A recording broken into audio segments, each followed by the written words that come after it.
Iran ते Israel बिल्कुल आमने सामने आ चुके हैं ते दुनिया ਦੀਆਂ ਸਾਵਾਂ रुक चुकियां ने। लेकिन साडे खिते दे विच कुछ ऐसे नैश किस्म के लोग ने जिहड़ी इस अग दे विच अपना कोई चूल्हा तता करना चाहते, पता नहीं किहड़ा गंढा टमाटर पा के टिंडे वाली सब्जी तैयार करना चाहते हैं। समझ गए हो, गल हो रही है बिल्कुल भारत की। इसराइल नूं डर है कि ईरान किते न्यूक्लियर पावर ना बन जाए। इहदी मुनाफकत वेखो कि ईरान दे उत्ते हमला होया, फलस्तीना दा खून बया ते इंडिया दी जुबान बंद।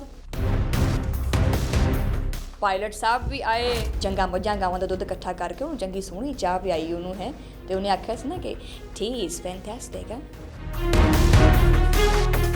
मगर इंडिया बाबे तेरी तां पुल होएगी। पाकिस्तान खामोश है, कमज़ोर नहीं, पता तो तेनों लग गया होएगा। उस्मान इंडिया तक इन्होंने लेंदे ने दुनिया के नक्शे तो मिट मुट गया। चल खैर नहीं तो मैं क्लास लैनी सी, शुरू करिए फिर आप तो शुरू कर भी दिते। बिस्मिल्लाहिर्रहमानिर्रहीम, अस्सलाम वालेकुम नाज़रीन, मैं थोड़ी मेज़बान शुमाइला न्यास और तुसीं देख रहे हो मैनू 360 डिजिटल पंजाबी विच, ठीक है। और मैं चेक कर रही सी इंडिया का नक्शा और इंडिया का नक्शा जिहड़ा ना वो मैनू किते नज़र ही नहीं आया, वो साढ़े मिटाउण तो पहले ख़त्म हो गया। खैर अज गल करते हैं मशरक़े वुस्ता दे विच लगी हुई अग दे बारे च। ईरान ते इजराइल बिल्कुल आमने सामने आ चुके हैं तो दुनिया ਦੀਆਂ ਸਾਵਾਂ रुक चुकियां ने। लेकिन साडे खिते दे विच कुछ ऐसे नैश किस्म के लोग ने जिहड़ी इस अग दे विच अपना कोई चूल्हा तता करना चाहते, पता नहीं किहड़ा गंढा टमाटर पा के टिंडे वाली सब्जी तैयार करना चाहते हैं। समझ गए हो, गल हो रही है बिल्कुल भारत की। अज दे व्लॉग दे विच असीं गल करांगे ईरान इसराइल दे असल मसले दी और इहदे इस जंग दे की असरात हो सकते हैं, इहदे मसाइल की ने और इंडिया दीयां चलाकियां की ने ते पाकिस्तान दा मौकिफ की है। तो टाइम ज़ाया किए बगैर आप सब तो पहले गल करते हैं मुद्दे की। और मुद्दे की गल है कि कोई नवी गल नहीं हैगी। बरसां तो इन्हां दोनों मुल्कों के विच ना वो लड़ाई लगी हुई है, एक दूजे नूं धमकियां मिलदियां रहिंदियां ने, प्रॉक्सी वारां हुंदियां रहिंदियां ने ते खुफिया हमले भी हुंदे रहिंदे है, साइबर वॉर भी हुंदी है, अस्करी झड़पां भी हुंदियां है। लेकिन इसराइल नूं डर है कि ईरान किते न्यूक्लियर पावर ना बन जाए और ईरान कहता है कि असीं मजलूमां खास करके फलस्तीनियां दा दिफा करते हैं, चाहे वह लबनान होवे, शाम होवे, गज़ा होवे। हुण सवाल इत्थे ये हुंदा है कि ये झड़प एक वड्डी जंग दे विच बदल जाएगी, कि ये पूरे मशरक़े वुस्ता नूं अपनी लपेट विच लै सकदी है। ते अगर ऐसा होया तो सानू यानी पाकिस्तान नूं की सोच के की स्ट्रैटेजी बना के अगे बढ़ना पड़ेगा।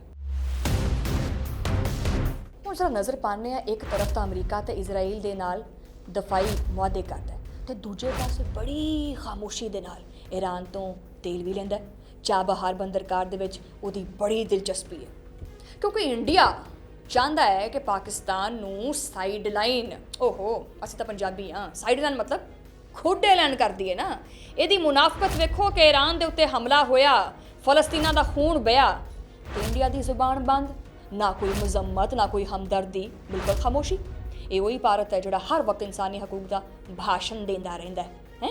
इन्होंं इन्हों की जबान 'च जवाब देना पएगा। और आखे वो कि लेंदे ने वो लित्र पोला आ रहा जिहड़ा ना, कल मैं उहदा एक क्लिप सुनदी पई सी, कहंदा दोस्तों ये जिहड़ा मुसलमान है ना ये मज़हब ते सियासत करता है। दोस्तों ये मुस्लिम ममालिक आपस च मज़हब की बुनियाद पर सियासत करते हैं तो तुसीं की करदे वैसे, तुहाडे विच हिंदुत्व नहीं हैगी। और ये गल दुरुस्त है कि ये जिहड़ा प्रोपेगेंडा हुंदा है ये यहूद ते हनूद दे बारे च ही है। तुहानूं बड़ी अग लगी रहिंदी है इस बारे च। खैर इस बारे च पाकिस्तान का मौकिफ बड़े वाज़े ते साफ है। असीं किसी भी प्रॉक्सी वार का हिस्सा नहीं बनना चाहते।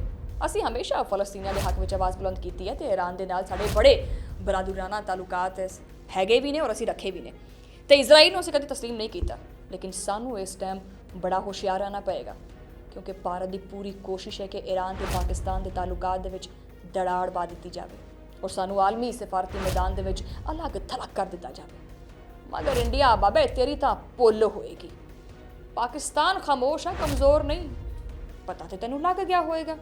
वो जड़ा हैशटैग चुटकी भर संदूक की कीमत तुम क्या जानो, रमेश बाबू पै गई सी ना फिर सुहाग रात पेटे, याद है ना। फिर उहदे असर तो हाई तक नहीं गए होने, कहानियां सुनाते होंगे भी इदां इदां होई साडे नाल। चलो अगे बढ़ते हुए गल करते हैं पाक भारत जिहड़ी जंग हुई। इंडिया हर रोज़ जिहड़ा ना इस जंग का ख्वाब देखता है, हर वार वो सर्जिकल स्ट्राइक का ड्रामा तुहानूं याद है ना, ਉਹਦੇ झूठे दावे करता है, हर वार शर्मिंदगी चुकनी पैंदी है ਉਹਨੂੰ। ਉਹ ਬਾਲਾਕੋਟ ਦੀ सर्जिकल स्ट्राइक तो याद है ना, ਉਹਨਾਂ ਦਾ ਜਹਾਜ਼ ਵੀ ਡਿੱਗਿਆ, ਪਾਇਲਟ ਸਾਹਿਬ ਵੀ ਆਏ, ਇੱਥੇ ਸਾਡੀ ਫੌਜ ਨੇ ਚੰਗਾ ਭਲਾ ਖਾਤਰ ਤਵਾਜ਼ੋ ਕੀਤੀ, ਕੋਈ ਪੱਤੀ ਜਿਹੜਾ ਨਾ ਉਹ ਪਾ ਕੇ ਸਹੀ ਚੰਗਾ ਮੱਝਾਂ ਗਾਵਾਂ ਦਾ ਦੁੱਧ ਇਕੱਠਾ ਕਰਕੇ ਉਹਨੂੰ ਚੰਗੀ ਸੋਹਣੀ ਚਾਹ ਪਿਆਈ ਉਹਨੂੰ ਹੈ, ਤੇ ਉਹਨੇ ਆਖਿਆ ਸੀ ਨਾ ਕਿ ਟੀ ਇਜ਼ ਫੈਂਟੈਸਟਿਕ ਹੈ, ਉਹਨੂੰ ਚਾਹ ਪਿਆਈ। ਖੈਰ ਜਹਾਜ਼ ਡਿੱਗਿਆ, ਪਾਇਲਟ ਚਾਹ ਪੀ ਕੇ ਵਾਪਸ ਚਲਾ ਗਿਆ। इंडिया ईरान इसराइल तनाज़े की आड़ दे कोई मुहिम जोई करन दा अगर सोचता पाया है तो पाकिस्तान के खिलाफ जो ना वो किसी भी कार्रवाई का अगर ख्वाब देखता पाया तो चंगी तरह कन्ना दी खिड़कियां खोल के सुन लो। ये 1947 नहीं है, 2025 है, ठीक है। और पाकिस्तान कभी भी खामोश नहीं बैठे हैं। एक बार फिर याद करवा दवा इतने सुहागरात पेटे पैगी ना फिर। खैर वक्त है कि पाकिस्तान सिफारती सतह पर अपना किरदार अदा करे और ईरान के नाल ताल्लुकात नूं मज़ीद मजबूत करे तो इंडिया नूं हर आलमी फोरम ते बेनकाब करे, क्योंकि असल जंग जिहड़ी है ना वो तोपां तो नहीं बयानीए तो जिती जाती है। तो अल्लाह करे कि अमन होवे और जंग कोई भी मुल्क नहीं चाहता, ठीक है। हर मुल्क नूं अपना दिफा करना जिहड़ा ना वो पूरा पूरा हक है और हर मुल्क अपना दिफा करना जानता है। इसी तरह पाकिस्तान भी ते पाकिस्तानी फौज भी अपना दफा करना जिहड़ा ना वो चंगी तरह जानती है। और इहदे नाल नाल जिहड़े पाक फौज के जिहड़े जवान ने लोकां दियां लत्तां किवें कंबदियां ने चंगी तरह पता चल जाता है। और वैसे भी आ जिहड़ा गोदी मीडिया ना जदों भी फौज की खैर जदों गल करदा है ना तो ज़रा जूम करके मत्थे दे उत्ते पसीना जिहड़ा ना चैक कर लिया करो, वाजे नज़र आंदा हुंदा है। वो तो फौज की गल है, पाकिस्तान की आवाम भी बड़ी मजबूत है और पूरी दी पूरी आवाम जिहड़ी है वो अपने वतन का अपने मुल्क का दिफा करना जानती है। और इस टाइम जिहड़ी भी मौजूदा सूरत हाल चलती है उहदे उत्ते पाकिस्तान का मौकफ यही है कि अल्लाह करे कि खिते दे विच अमन होवे इंशाअल्लाह रहमान। और एज़ यूजुअल ये व्लॉग जिहड़ा इत्थे इख्तिताम पजीर हुंदा है, लेकिन खैर ये गल इत्थे मुक्की नहीं है, ये गल चल है। मेरी तुहाडे नाल मुलाकात होएगी हुण अगली वीडियो दे विच, उदों लई पाकिस्तान जिंदाबाद, पाकिस्तान आर्मी जिंदाबाद, अल्लाह निगहबान।